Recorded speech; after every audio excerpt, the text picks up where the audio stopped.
Office నుంచే రాజస్థాన్ పోలీసుల్ని ఒత్తిడి చేయించి అరెస్ట్ చేయించినట్టుగా మనకి ఎవరికైనా అర్థమైపోతున్నారు.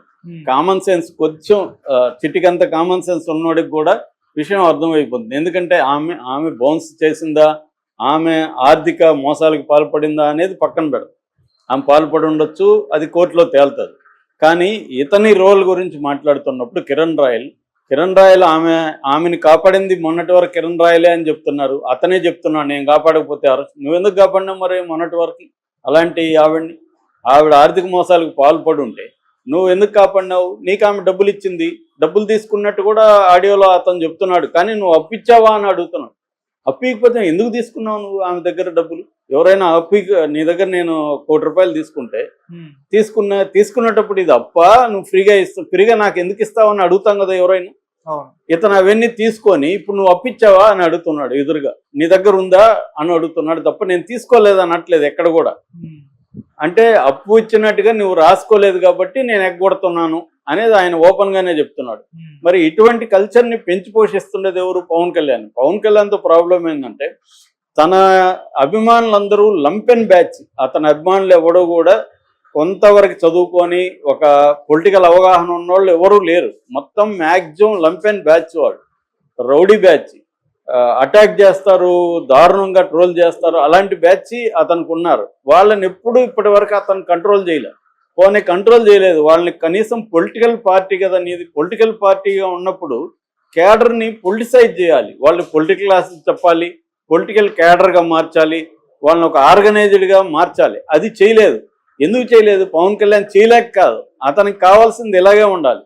ఇంత అన్రూల్గా ఉంటేనే తనకు పవర్ అని అతను నమ్ముతున్నాడు. ఎందుకంటే సినిమా హీరోల్లో సౌత్ ఇండియాలో ముఖ్యంగా ఆంధ్రాలో సినిమా హీరోలంతా అభిమానుల్ని కావాలని పెంచి పోషిస్తారు, తమకు ఒక శక్తిగా ఉండాలని. అంతేగాని వాళ్ళని ఆర్గనైజ్ చేయరు. నాకు తెలిసి ఒక కమల్ హాసన్ మాత్రమే తన అభిమానులందరినీ మీరు నా కోసం ఏమీ చేయకండి, మీరు ప్రజలకు సేవ చేయండి, చారిటీ వర్క్ చేయండి అని అతను ఎన్జిఓ పెట్టించి ఆ ఎన్జిఓలోకి వీళ్ళందరినీ తీసుకొచ్చి చేశాడు. ఆ పని ఎందుకు మన హీరోలు ఎవరు చేయరు? ఆ పని ఎందుకు పవన్ కళ్యాణ్ చేయడు? పవన్ కళ్యాణ్ ఇప్పుడు తన అభిమానుల్ని తన వాళ్ళని ఎందుకు కన్స్ట్రక్టివ్గా చేయడంటే అతనికి ఇలాంటి ఒక అన్రూలీ బ్యాచే కావాలి. వాళ్ళు గోల్ చేస్తున్నారు. వాళ్ళు ఎక్కడ ఎడ్యుకేట్ అయితే ఇతన్ని పక్కన పెడతారో, ఇతన్ని కూడా ప్రశ్నిస్తారో అని భయం. ఒక మూఢంగా ఉండే అభిమానులు తానేం చెప్తే అది. అందుకనే కదా చాలాసార్లు మీరు నాగబాబు చెప్పేది ఏంటి, పవన్ కళ్యాణ్ దూకమంటే నేను దూకుతాను నిప్పుల్లో అంటాడు. నేనంటే అర్థం అభిమానులంతా దూకమని. ఎందుకు దూకాలి? డెమోక్రసీనా లేకపోతే అతనేమన్నా నియంత్రణ? హిట్లర్ అంటే దూకేయండి అంటే చచ్చిపోతామని తెలిసి కూడా దూకేసేవాళ్ళు సైనికులు. పవన్ కళ్యాణ్ ఏమన్నా నియంత? ఇది డెమోక్రసీ. సో ఇలాంటి బోధించే వాళ్ళు ఉన్నంత వరకు కిరణ్ రాయల్లే ఉంటారు అన్ని చోట్ల. వాళ్ళకి పవర్ లేదు కాబట్టి ఇన్ని రోజులు సైలెంట్గా ఉన్నారు. ఇప్పుడు పవర్ వచ్చాక రెచ్చిపోయారు వాళ్ళు. కిరణ్ రాయల్ అదే కదా చెప్తున్నాడు, మా పవర్ రాని ఆగస్టు నుంచి నేను చూపిస్తా, ఎవడెవడు పోతాడో చూపిస్తాను, ఒక్కొక్కడిని వేసేస్తానని చెప్తున్నాడు. మరి అంత దారుణంగా అతను ప్రజల మీద స్త్రీల మీద మాట్లాడుతుంటే దాన్ని అంత నీట్గా క్లియర్గా వస్తుంటే కూడా ఇంకా ఏంటి అతని మీద ఇదేసేది?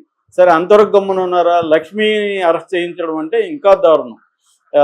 ఇది వైసీపీ మీద వేసేస్తున్నారు. వైసీపీ చేసిందా? ఎవరైనా చేస్తారు. గతంలో మీరు ఉపయోగించుకోలేదా? మీరు దివ్యల మాధురి విషయం కావచ్చు, దువ్వాడ శ్రీనివాస్ దివ్యల మాధురి కావచ్చు, అంతకుముందు అవంతి శ్రీనివాస్ కావచ్చు, అంబటి రాంబాబు కావచ్చు, తర్వాత విజయసాయిరెడ్డి శాంతి, ఇవన్నీ తెలుగుదేశం జనసేన బీజేపీ వాళ్ళు ఉపయోగించుకోలేదా? అలాగే మీద వచ్చినప్పుడు వాళ్ళు ఉపయోగించుకుంటారు. విషయం అది కాదు, వాళ్ళు ఉపయోగించుకున్నారు కాబట్టి మీ వాడు సొద్దుపోసి అయిపోడు కదా. మీ వాడైతే క్లియర్గా తప్పు చేసినట్టు అందరికీ అర్థమైపోయింది. నిన్న కూడా ఒక విలేకరు తను అడుగుతున్నాడు, మా పక్కింటి ఆవిడతో బెంగళూరు వెళ్ళి ఆమె నీకు ముద్దులు పెట్టి చైన్ గిఫ్ట్గా ఇస్తుందా పక్కింటి ఆవిడ నీకు? మరి మా పక్కింటి ఆవిడలు ఎవరు అలాగ మాకు ఇవ్వట్లేదే అని అతను అడుగుతుంటే నీళ్ళు నములుతున్నాడు ఇతను. సో పక్కింటి ఆవిడ నాకు సంబంధం లేదంటున్నాడు. ఆ వీడియో ఫేక్ అంటాడు మళ్ళీ. సో క్లియర్గా అతని మాటలు అవన్నీ కూడా వాస్తవమే, దాంట్లో ఏమీ ఫేక్ లేదు, అర్థమవుతుంది. అది మనకి మామూలుగా దానికేమీ ఫోరెన్సిక్ ల్యాబ్ అవసరం లేదు. మనకి టెక్నాలజీతో సంబంధం ఉన్నోళ్ళు ఏది ఫేక్ ఏది కాదని ఈజీగానే చెప్పగలరు.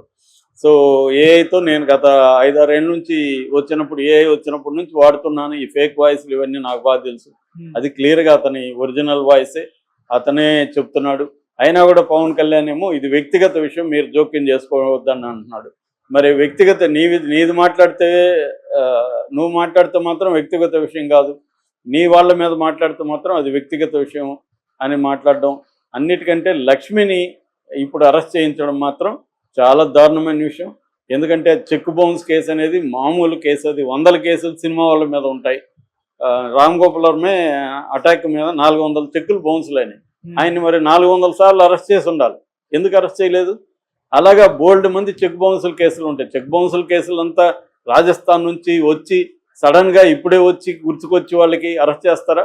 ఇది క్లియర్గా పవన్ కళ్యాణ్ ఆఫీసు నుంచి ప్రెజర్ చేయించే. ఎందుకంటే రాయలకు కూడా అంత రాయలు చెప్తే రాజస్థాన్ పోలీసులు వస్తారా? క్లియర్గా ఏంటంటే పవన్ కళ్యాణ్ ఆఫీస్ నుంచే రాజస్థాన్ని వాళ్ళ మీద ప్రెజర్ చేయించి, ఎందుకంటే అక్కడ ఉండేది కూడా బీజేపీ గవర్నమెంట్ కాబట్టి వీళ్ళ మాట వింటారు. పవన్ కళ్యాణ్ చెప్తే ఇవాళ నార్త్ ఇండియాలో అంతా కూడా వింటారు. ఎందుకంటే రేపు పొద్దున బీజేపీకి ఇష్టమైన వ్యక్తి పవన్ కళ్యాణ్. సో ఆ రకంగా అరెస్ట్ చేయించాడు. ఇక్కడ పవన్ కళ్యాణ్ ద్వంద్వ ప్రమాణాలని క్లియర్గా అర్థం చేసుకోవాలి. ఒక మతాల మీద దాడి మాత్రమే ఖండిస్తాడా, స్త్రీల మీద మీ వాళ్ళు చేస్తున్న దాడులను ఖండించరా అనేది ఈ పవన్ కళ్యాణ్కి ఎదురైన ప్రశ్నలు. ఆయన అనుకోవచ్చు నేను మౌనంగా ఉంటే అయిపోతుంది, ప్రజలు ఆలోచిస్తారు. ఇప్పుడు ఏదో 14 ఏళ్లలో ఫస్ట్ టైం గెలిచాడు, ఇంకో 14 ఏళ్ళు పడుతుంది ఇలాంటి నేచరు ఉంటే. తను ఎప్పుడైనా పవర్ ఉన్నప్పుడే ఆ వ్యక్తి యొక్క నిజ స్వభావం అనేది బయటకు వస్తుంది. పవర్ లేనప్పుడు ఎన్నన్నా నీతులు చెప్పొచ్చు, పవర్ ఉన్నప్పుడు నువ్వు ఎలా ఉన్నావు అనేది గీటరాయి. ఇప్పుడు అది తేలిపోయింది. పవన్ కళ్యాణ్ యొక్క ద్వంద్వ స్వభావం అనేది క్లియర్గా కిరణ్ రాయల విషయంలో బట్టబయలైపోయింది. ముఖ్యంగా లక్ష్మిని అరెస్ట్ చేయడంలో ఎంత దారుణంగా పవన్ కళ్యాణ్ టీం ప్రవర్తించిందనేది అందరికీ అర్థమైపోయింది. Okay sir, thank you so much. Hi గారు, వెల్కమ్ టు అవర్ ఛానల్. ప్రస్తుతం మనతో పాటు దామ భారతి గారు సీనియర్ జర్నలిస్ట్ ఉన్నారు, వారితో ఒకసారి మాట్లాడదాం. సార్ నమస్కారం. సార్ నమస్తే సార్. మాజీ మంత్రి రోజాకి జగన్మోహన్ రెడ్డి గారు షాక్ ఇచ్చారు సార్. నగరి నియోజకవర్గంలో అక్కడ ఉన్న ప్రస్తుత ఎమ్మెల్యే తమ్ముడిని ఇప్పుడు వైసీపీలో చేర్చుకున్నారు. ఇది రోజాకి పెద్ద షాక్ అంటున్నారు. కూటమికి కూడా కొంతమంది షాక్ అని కూడా చెప్తున్నారు. మరి దీన్ని మీరు ఏ విధంగా చూస్తారు? అంటే రోజా గారి భవిష్యత్తు, అంటే వైసీపీలో రాజకీయ భవిష్యత్తు అయిపోయింది అనుకోవచ్చా? మీరేం చెప్తారు సార్? ముందు నుంచి కూడా నగిరి నియోజకవర్గం మాది కూడా ఆ నియోజకవర్గమే, నగిరిలోనే ఉంటుంది మా గ్రామం. సో నగిరి నియోజకవర్గంలో రోజా ముందు నుంచి కూడా వివాదాస్పదంగానే ఉన్నింది. ఆమె